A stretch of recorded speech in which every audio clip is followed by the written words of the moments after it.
یہی ماننا ہے یہ مان لے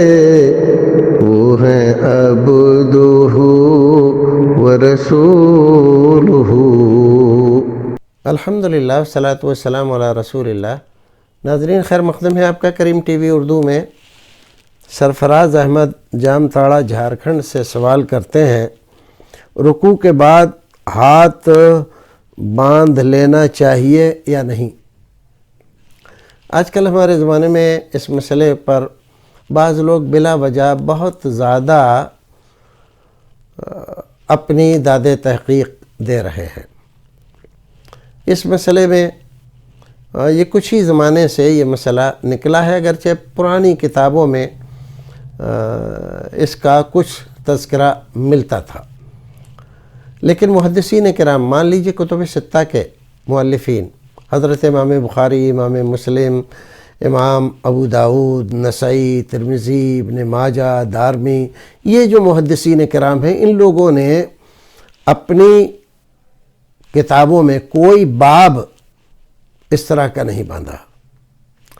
اور بھی دیگر محدثین کرام نے اس طرح کا کوئی باب نہیں باندھا ہے۔ اور جو لوگ اس میں اجتہاد کرتے ہیں یا استدلال کرتے ہیں ان روایات سے جس میں یہ ہے کہ پھر رکوع کے بعد آپ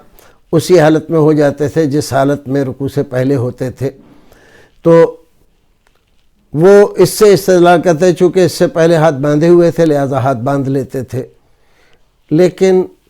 یہ استدلال بہت زیادہ وقع نہیں ہے، اور ایسا نہیں ہے کہ اس کو یہ مان لیا جائے کہ یہ دلیل بن سکتا ہے، اگرچہ بہت سارے لوگوں نے اس کو دلیل بنایا ہے۔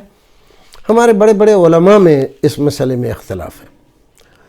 علامہ البانی، علامہ بن باز، راشدی صاحب، عبداللہ بہاولپوری صاحب،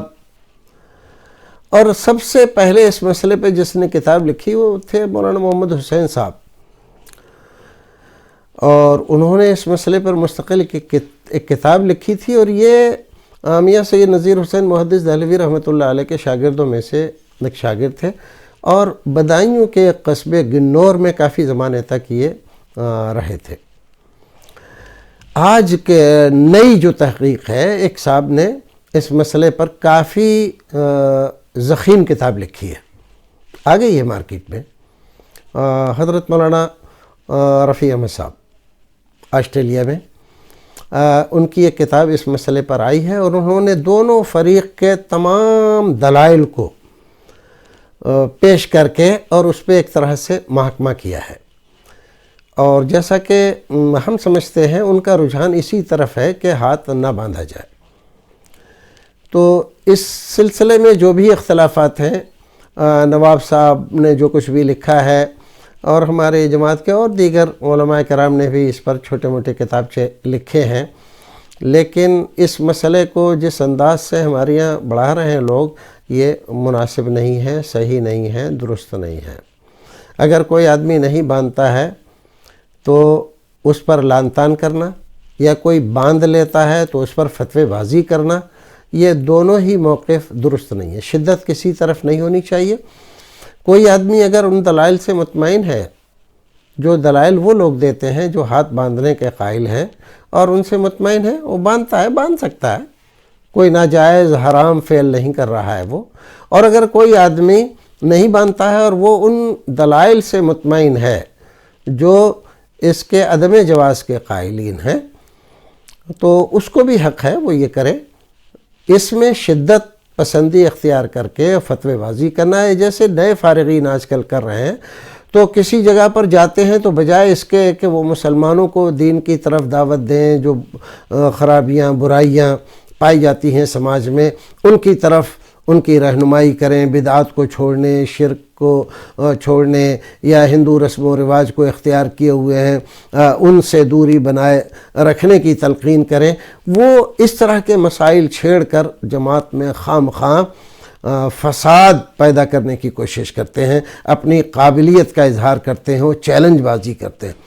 یہ نہایت ہی نامناسب صورتحال ہے، اس سے بچنا چاہیے۔ اور ان لوگوں کو، جو لوگ اس طرح کے جدید فارغین میں جو اس طرح کی حرکتیں کرتے ہیں، وہاں کے مقامی لوگوں کو ان کو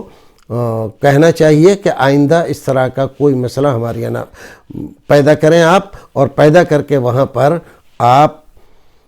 اختلاف نہ ڈالیں جماعت میں۔ اللہ رب العزت ہمیں اور آپ کو نیک عمل کرنے کی توفیق عطا فرمائے۔ میری بات اگر آپ کی سمجھ میں آ گئی ہے تو کسی بھی طرف شدت اختیار کر کے ایک دوسرے کو لعن طعن کرنا یا اس پر فتوی بازی کرنا یہ مناسب نہیں ہے۔ اللہ رب العزت ہمیں آپ کو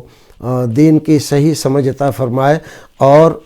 ایک دوسرے کی رائے کا احترام کرنے، اس کو گوارا کرنے، اس کو برداشت کرنے کی توفیق بخشے۔ وآخر دعوانا الحمدللہ رب العالمین۔ السلام علیکم ورحمۃ اللہ وبرکاتہ۔